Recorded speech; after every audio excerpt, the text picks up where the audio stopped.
Alright, so I said I'd get back to you on all my stupid shit, but there's so much crap down here that I'm gonna have to like do it piece by piece. So I wanted to show you guys my comic books. I was obviously like really obsessed with Spider-Man when I was a kid. Like I had like tons of Spider-Man shit.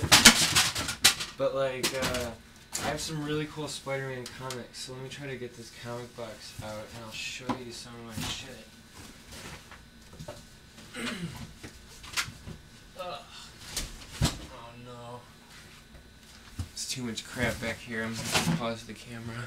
Okay, so here's my box of stuff. There's some Hanukkah gelt in here. Alright. Ooh, that one's good. I have better ones than this. Where am I good? Oh, okay. I spent a lot of time collecting these. I was really into comics from the 60s, particularly Marvel. And I spent like just my childhood like going to comic shows and like trying to get as many like Amazing Spider-Mans or Daredevil or like certain like that. And this one's in pretty good shape. This is the first appearance of Rhino, Amazing Spider-Man 41. It's fucking awesome. It's one of my favorites. This is fucking sick. Spider-Man number 15, First Craven. This is my best comic. It's really beat up, but this is the first appearance of the Green Goblin. This is worth like 20 grand if it was in perfect condition, but it's really shitty, so it's probably only worth like $100, maybe more. I don't know. Now that the movie came out, but it's issue number 14, which is pretty early. This is actually my earliest issue of Spider-Man. It's the first appearance of Electro, issue number 9. This one was really cool. I traded like a big box of comics for this. This one's classic. That's a classic one too. Ooh, these are good. That's the one where Spider-Man had to lift the big shit and like that was cool. Ooh, God, this one was so good. I liked the Green Goblin as a kid. He was like one of my favorite villains. The Green Goblin and the Joker. And it's funny because they're kind of similar. This is issue number 50. That's the first appearance of Kingpin. And then 51, Kingpin's on the cover. Oh, that's the death of Gwen Stacy. It's like a famous issue of Spider-Man. Oh, it's the first Venom. Todd McFarlane drew this one. This is Amazing Spider-Man number 300. It's a little bit washed out, so kind of sucks, but I don't really plan on selling these, so I don't really care. Here's my Daredevils. Number 6. It's pretty early. I always wanted Daredevil number 1 because I thought it was attainable. I mean, Spider-Man number 1 is pretty much impossible to find. I can't even believe I got number 14, but you know, whatever. I have Daredevil number 7. That's the first appearance of Daredevil's red suit. So, like, before that, he was in this yellow costume. But, then in issue 7, he got the red one. A lot more Daredevils. Oh, here's some Fantastic Fours. I was not that into Fantastic Four, but I was really into most... Well, you know, Jack Kirby drew them, and he did a good job. He's one of the best comic artists of all time. So early Daredevil number 9. A lot of my comics are from this thing. They have this Olga Snyder stamp on it. And like I was talking to a guy at a comic show once, and he said he had seen the same thing. It's pretty funny. Spider-Mans.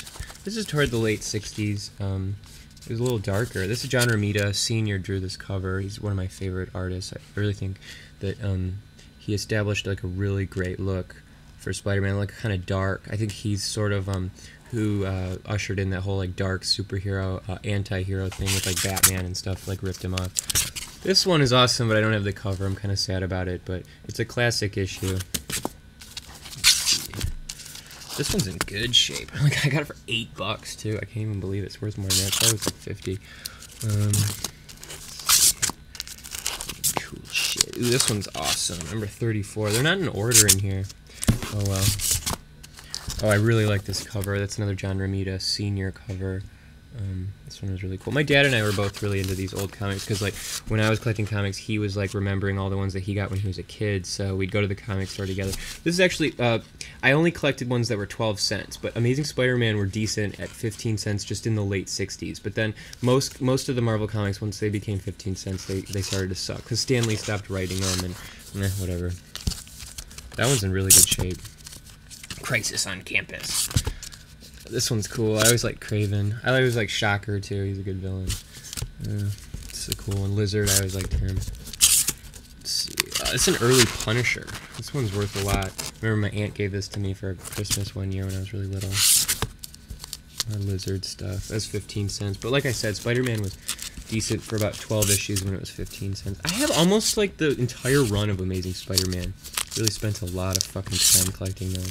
A lot of time in Daredevil too. A lot of cool Daredevils.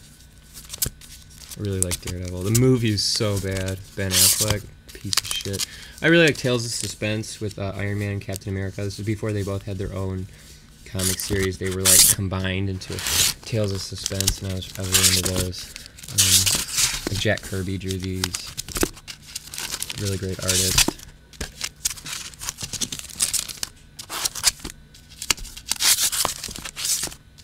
And then Tales to Astonish was Submariner and Hulk. That was sort of like the other thing. This one's beat up. Old Superboy. I had some DC stuff, but I wasn't super into it.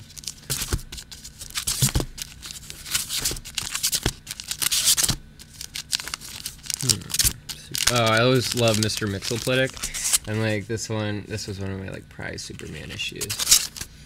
Like I said though, I wasn't really that into DC. I thought it was kind of cheesy. I thought Marvel had a little bit more edge.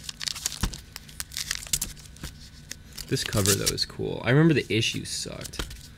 World's Finest was actually badass, and if you could find ones that were 10 cents, those are really old and awesome, and I'm proud of this issue. This one's super sweet too. Oh, Clayface, I always liked him. And then the composite Superman. My dad remembered this from his childhood, and when we found this, he was like really psyched. Yeah, I liked World's Finest. That was my favorite DC comic, because it was like Batman and Superman. Nice